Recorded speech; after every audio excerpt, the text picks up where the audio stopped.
Hello friends, welcome to Priyadarshini's kitchen. இன்றைக்கி நம்ம கிச்சனில் சூப்பரான ஒரு சட்னி பார்க்கலாம். அதுக்கு என்ன அப்படிங்கிறது சொல்கிறேன். ஒரு டேபிள் ஸ்பூன் அளவுக்கு உளுத்தம்பருப்பு எடுத்து வச்சுருக்கேன். காரத்துக்கு 3 வரமிளகா, அதுக்கப்புறம் கொஞ்சமாக கொத்தமல்லி, 3 தக்காளி எடுத்து சின்ன சின்னதாக நறுக்கியிருக்கேன். ஒரு 10லேருந்து 12 சின்ன வெங்காயம், ஒரே ஒரு பச்சை மிளகா. இது வெங்காயம் கம்மியாக இருக்கணும், தக்காளி அதோட கொஞ்சம் ஜாஸ்தியாக இருக்கணும். இதுதான் ரேஷியோ. இது இட்லி, தோசை, அதுக்கப்புறம் ஊத்தப்பம் எல்லாத்துக்குமே சூப்பராக இருக்கும். இதை ட்ரை பண்ணி பாருங்கள். வாங்க இதை எப்படி பண்ணலான்னு பார்க்கலாம். இப்போது அடுப்பில் ஒரு கடாய் போட்டுக்கலாம். இப்போ கொஞ்சமாக எண்ணெய் ஆட் பண்ணிக்கலாம். 1 டீஸ்பூன் அளவுக்கு கடலெண்ணெய் ஆட் பண்ணியிருக்கேன். காயட்டும். எண்ணெய் நல்லா காஞ்சிருச்சு. இப்போ உளுத்தம்பருப்பு 1 டேபிள் ஸ்பூன் இதை ஆட் பண்ணிக்கலாம். லைட்டாக ஃப்ரை பண்ணிக்கலாம். இப்போது ஒரு பச்சை மிளகா, ஒரு 12 சின்ன வெங்காயம் இதை ஆட் பண்ணிக்கலாம்.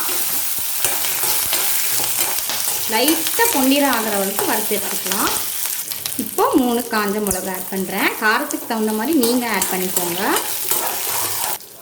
இப்போது நம்ம எடுத்து வச்சுட்டுருக்கிற 3 தக்காளி நறுக்கி வச்சுருக்கோம் இல்லையா, அதை ஆட் பண்ணிக்கலாம். இப்போ எல்லாமே சேர்ந்து நல்லா தக்காளி மேஷ் ஆகணும், அது வரைக்கும் வதக்கிக்கலாம். சட்னிக்கு தேவையான அளவு கல்லுப்பு ஆட் பண்ணிக்கலாம். இப்போ இதை நல்லா வதக்கிக்கோங்க. தக்காளி நல்லா மேஷ் ஆகணும். பாருங்கள், நம்மளோட தக்காளி நல்லா மேஷ் ஆகிடுச்சு. ஃபைனலாக நம்ம கொஞ்சமாக கொத்தமல்லி எடுத்துருக்கோம். இப்போ இதை நம்ம மேலாக ஆட் பண்ணிக்கலாம். ஆட் பண்ணிவிட்டு நம்ம இதை வதக்கிட்டு அடுப்பை ஆஃப் பண்ணிடலாம். கண்டிப்பாக இந்த கொத்தமல்லி போடுங்க, அப்போ தான் இந்த சட்னிக்கு கடைசியாக டேஸ்ட் கிடைக்கும். இப்போ இந்த கொத்தமல்லி லைட்டாக வதங்கினா போதும். இப்போ நம்ம அடுப்பை ஸ்விட்ச் ஆஃப் பண்ணிடலாம்.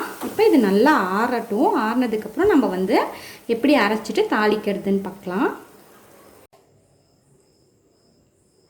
இப்போது நம்ம இதை அரைச்சிட்டு வந்துடலாம். நல்லா ஸ்மூத்தாக அரைச்சிக்கோங்க. அவ்வளோதான் ஃப்ரெண்ட்ஸ், சூப்பரான நம்மளோட கார சட்னி ரெடி ஆகிடுச்சு. இதுக்கு ஒரு தாளிப்பு கொடுத்துடலாம். இப்போது அடுப்பில் தாளிக்கிற பாண்ட்லி போட்டிருக்கேன். 1 டீஸ்பூன் அளவுக்கு எண்ணெய் ஆட் பண்ணிக்கலாம். இப்போ எண்ணெய் நல்லா காஞ்சிருச்சு.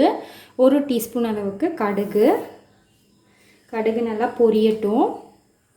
இப்போது கருவேப்பிலை கொஞ்சம், இது நல்லா பொரியட்டும். இப்போ இதை ஆட் பண்ணிடலாம்.